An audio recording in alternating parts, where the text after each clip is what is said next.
Bom dia, meus queridos alunos. Nesse momento aqui nós estamos num vídeo experimental, como havia prometido para vocês. Estou produzindo esse vídeo na tentativa de esclarecer aqui, tirar algumas dúvidas sobre os conteúdos que a gente está postando na plataforma. Como eu já deixei lá no grupo, a gente está trabalhando com as relações de massa.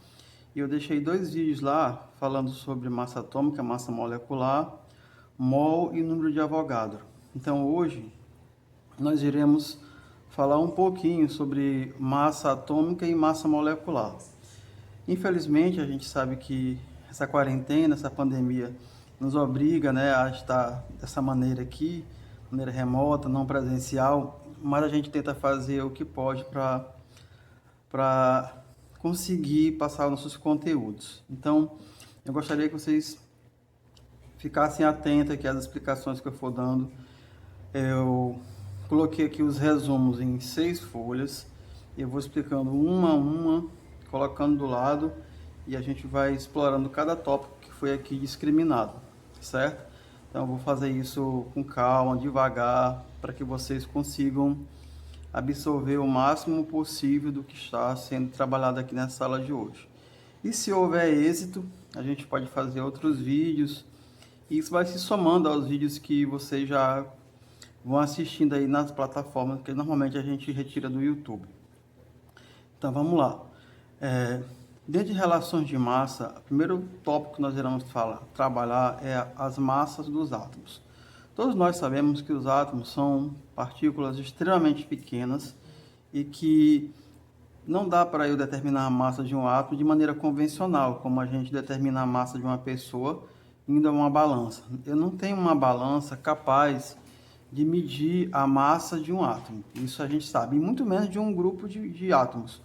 Mas conhecer a massa desses átomos é de extrema importância para aquilo que nós pretendemos desenvolver ao longo dessas nossas aulas e para aplicações mesmo da química a nível de indústria, reações químicas a nível de indústria, e porque é um assunto também muito cobrado no Enem. Isso é fato, a gente não pode deixar de falar.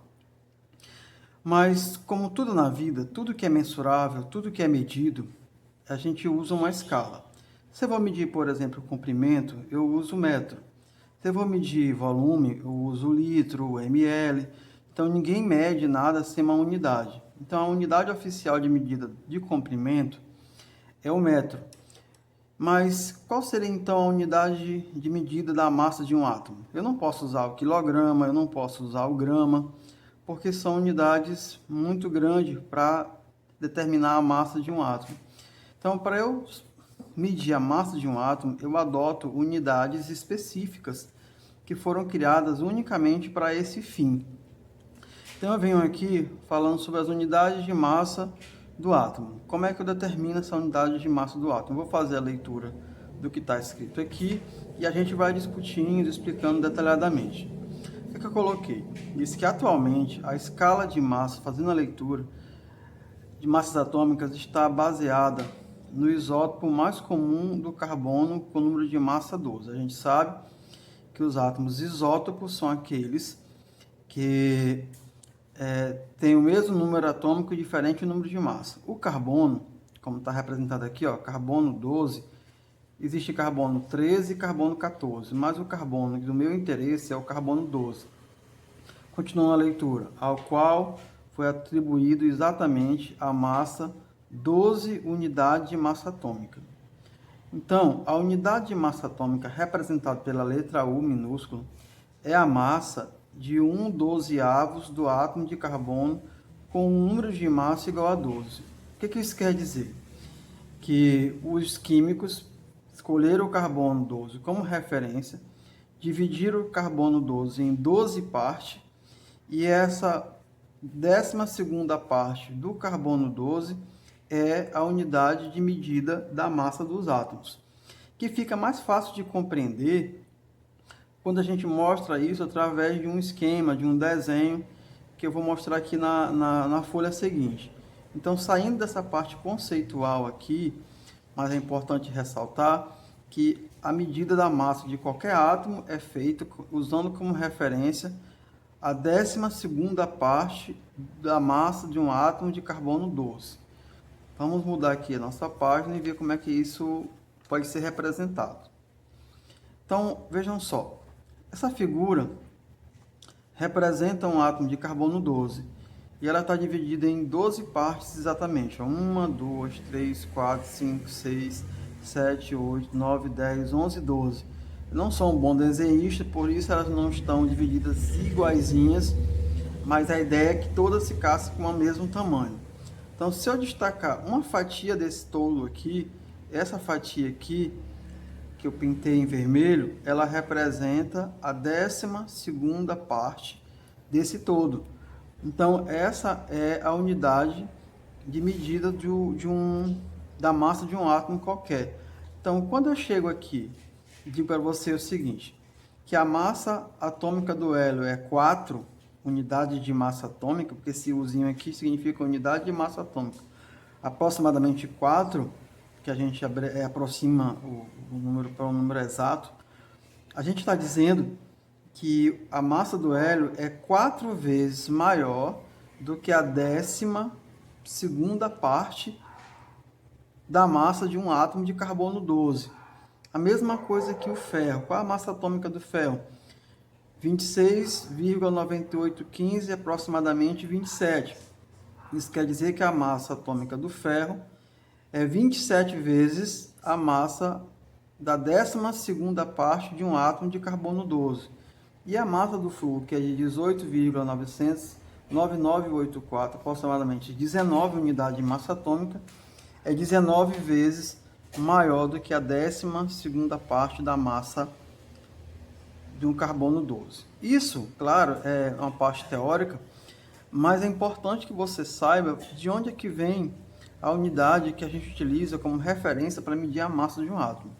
Esses valores aqui, 4, 27, 19 e os valores de massa de todos os elementos químicos, eles se encontram na tabela periódica, que é uma ferramenta que nós já conhecemos e sabemos manusear. Então, um aluno do segundo ano, com certeza não tem nenhum problema no manuseio dessa ferramenta. Então, quando você vai lá na tabela, vê aquele quadrículozinho lá mostrando o nome do elemento, o símbolo do elemento, você encontra a massa atômica do elemento que foi calculada experimentalmente, está lá constando dentro do quadrinho como uma das características dos elementos químicos. Então, toda vez que nós precisarmos desses valores para realizar outras operações, a gente consulta diretamente a tabela periódica. Aqui eu coloquei a massa do hélio, do ferro e do flúor, mas todo elemento químico tem uma massa, e essa massa é calculada quando eu comparo com a 12ª parte da massa de um átomo de carbono 12. Certo, então vamos dar prosseguimento. Mas antes da gente prosseguir, é importante ressaltar que todos os países do mundo adotam essa unidade de medida desde 1962. Então, a partir dessa data, o Brasil, os Estados Unidos e os demais países, Japão, adotam a mesma unidade de medida. Em qualquer tabela periódica que você consultar, a massa atômica do flúor, por exemplo, vai ser igual a 19. Não é só aqui no Brasil ou em algum país europeu, são em todos os países. Prosseguindo, vamos trazer o tópico seguinte, que mostra como calcular a massa atômica de um elemento químico, aquela massa que aparece lá na tabela. Por que é aquele valor lá? Como é que os cientistas chegaram naqueles valores? A gente consegue isso através de um cálculo muito simples, onde a gente faz uso de um artifício matemático conhecido como média ponderada. Existe a média aritmética e existe a média ponderada. A média aritmética ela não usa pesos e a média ponderada ela utiliza pesos. O professor de matemática de vocês pode esclarecer alguma dúvida caso vocês tenham com relação à média. Mas a média ponderada é a forma que a gente tem de determinar a massa atômica de um elemento químico e que vai estar lá na tabela periódica. Para isso, eu trouxe como exemplo aqui o cálculo da massa atômica do neônio. O neônio é um gás nobre, como todo mundo sabe, está localizado lá na família 8A da tabela periódica, ou família 18, ou família 0. Depende, ela pode ter essas nomenclaturas. E o neônio, ele é um elemento químico que tem 3 isótopos. A gente sabe que isótopos são átomos de um mesmo elemento químico que apresenta número de massa diferente, ó, aqui, ó, 20, 21 e 22. Essa diferença no número de massa é decorrente de uma diferença do número de nêutrons que os elementos, que os átomos apresentam, muito embora eles sejam do mesmo elemento químico. Então, existe o isótopo 20, o isótopo 21 e o isótopo 22. A gente sabe que esse número aqui, na parte superior do símbolo, ela representa o número de massa. Então, a massa atômica do neônio 20 é 20, do neônio 21 é 21 e do neônio 22 é 22. Só que na natureza, eles aparecem em proporções diferentes. De todo neônio existente no mundo, neônio 20, no caso, de todo neônio existente no nosso planeta, 90,92% é do neônio 20. Apenas 0,26% é do neônio 21 e 8,82% é do neônio 22. Então, quando a gente vai fazer a média dessas massas atômicas, a gente tem que levar em consideração essas porcentagens de cada isótopo.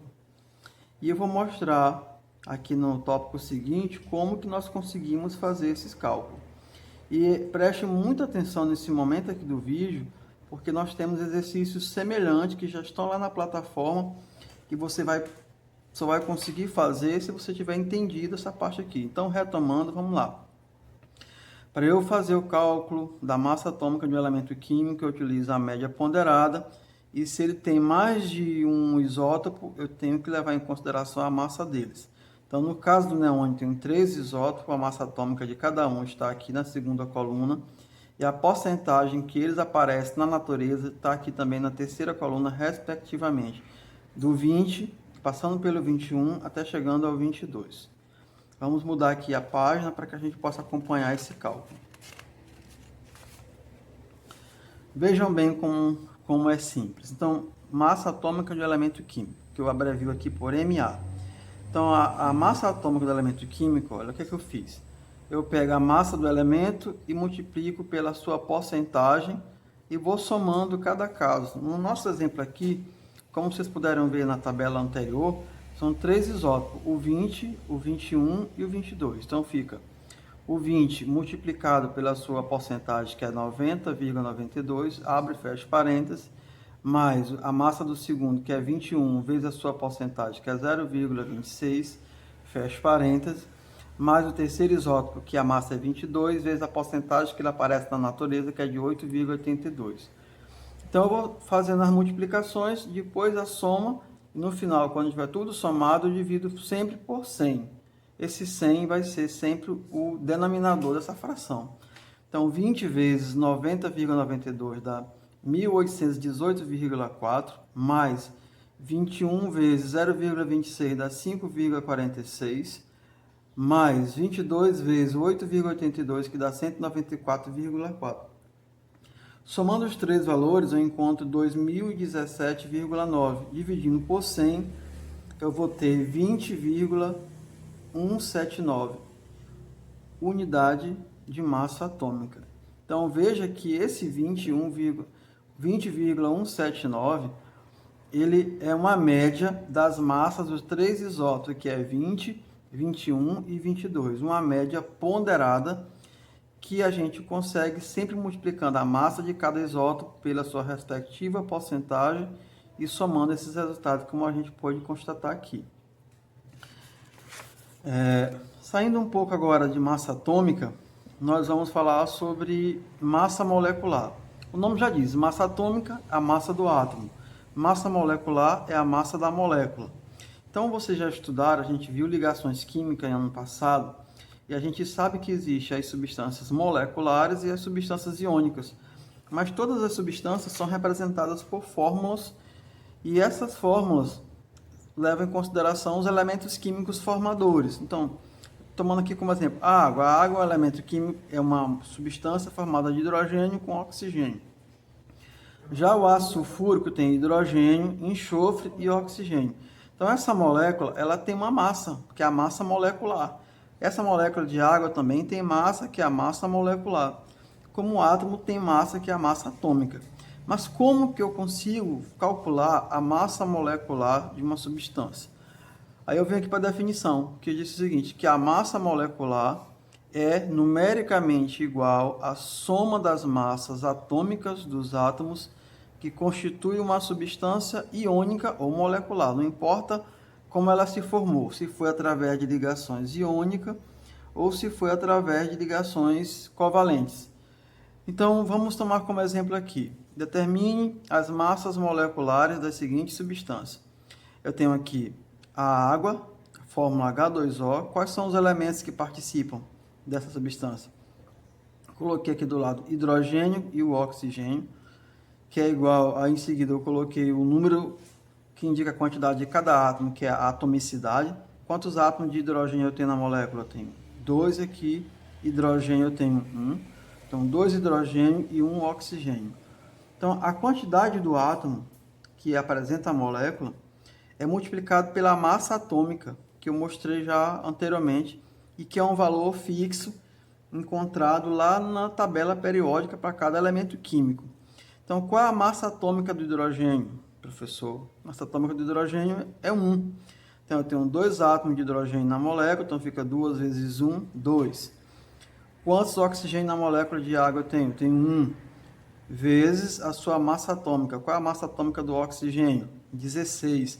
Então, esses valores sempre serão dados nos exercícios. Então, 1 vezes 16, 16. Somando a massa dos oxigênio com a massa dos hidrogênio, 2 mais 16 você encontra 18. 18 o quê? 18 unidades de massa atômica. Isso quer dizer o quê, professor? Que essa molécula é 18 vezes mais pesada do que a 12ª parte, do átomo de carbono 12, como eu coloquei lá no início do vídeo. Então, a massa, essa 12ª parte de um átomo de carbono 12, serve como referência para a gente calcular tanto a massa atômica como massa molecular. Partindo aqui para o segundo exemplo, a letra B, eu tenho uma substância conhecida como ácido sulfúrico, é um ácido corrosivo, e a gente encontra facilmente no mercado vendido em forma de solução, nas baterias de carro e bateria de moto, conhecido como solução de bateria. É um ácido formado de hidrogênio, enxofre e oxigênio. Tome muito cuidado e sempre que vocês forem resolver esses exercícios, tenha a tabela periódica em mão, por duas razões. Primeiro é para você saber retirar a massa atômica do elemento lá da tabela, que você não precisa memorizar, mas precisa saber consultar a tabela. E segundo, que para você sempre exercitar e não esquecer que cada elemento químico ele é formado só por um símbolo, formado de uma letra maiúscula, ou um símbolo formado de uma letra maiúscula seguida de uma letra minúscula. Eu não tenho nenhum elemento formado de 2 símbolos maiúsculos ou 2 símbolos minúsculos, justamente para evitar que você cometa erros primários quando for fazer esse cálculo aqui. Então, hidrogênio tem... Quais são os elementos que aparecem na substância? Hidrogênio, enxofre e oxigênio. Quantos átomos de hidrogênio? 2.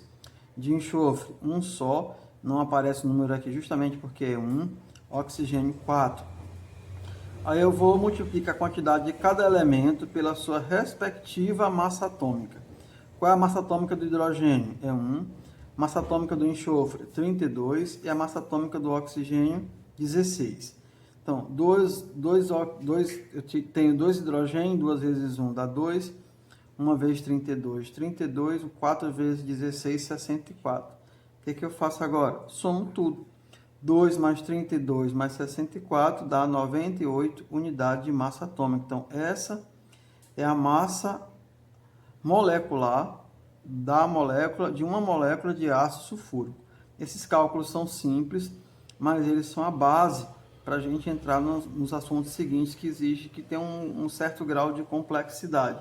Então, é indispensável que você, nessa altura do campeonato, já reconheça uma equação química, saiba balancear uma equação, e agora nós estamos aprendendo a calcular a massa molecular de uma substância.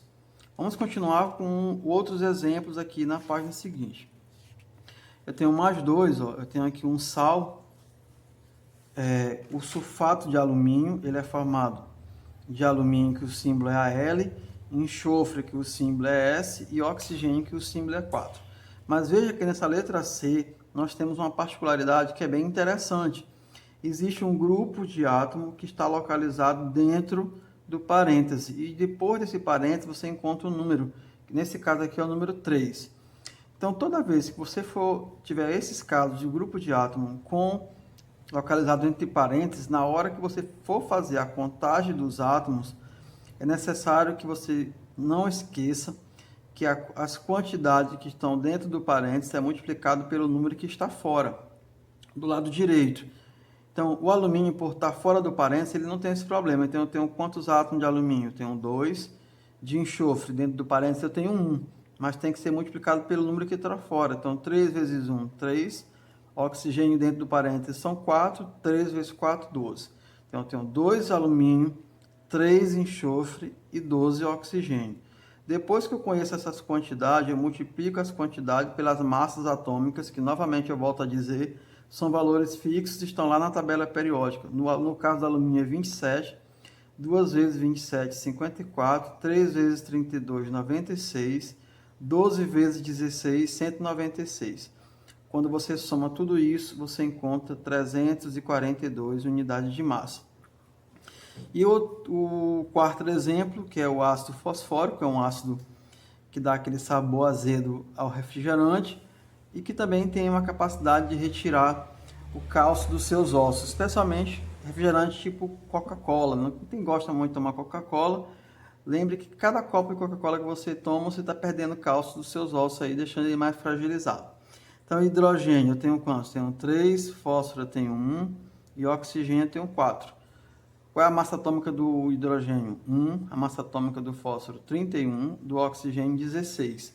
Multiplicando 3 vezes 1 dá 3. 1 vezes 32, 31, 31. 4 vezes 16, 64. Aí você encontrou a massa de cada elemento. E agora você soma. 3 mais 31 mais 64, você chega a 98. Então, é muito simples, basta você botar os elementos químicos, ver a quantidade de átomos que cada elemento químico apresenta na substância e multiplica essa quantidade pela massa atômica que você encontra lá na tabela periódica. Os exercícios que eu deixei na plataforma, eu já deixo essas massas atômicas na questão. Você nem vai se preocupar em ir até a tabela para procurá-los, porque na tabela eles aparecem com várias casas decimais, e daí a gente precisa fazer uma aproximação, ou para mais ou para menos. Então, eu já deixei lá na plataforma os exercícios com esses valores aproximados, que nos dá mais praticidade na hora de realizar esses cálculos. Então, finalizando nesse momento, só gostaria que vocês deixar um aviso para vocês aqui, né? Já que a gente está em época de quarentena, pandemia, é necessário que a gente tome alguns cuidados. Então, lave as mãos com água e sabão, porque o Covid-19 não morre afogado. Então, tem gente que vai passar, molha as mãos lá na pia e acha que higienizou sua mão, mas na realidade não é isso. Então, espero que vocês gostem e que o vídeo tenha esclarecido as dúvidas de vocês. Tenham todos um bom dia e fiquem com Deus.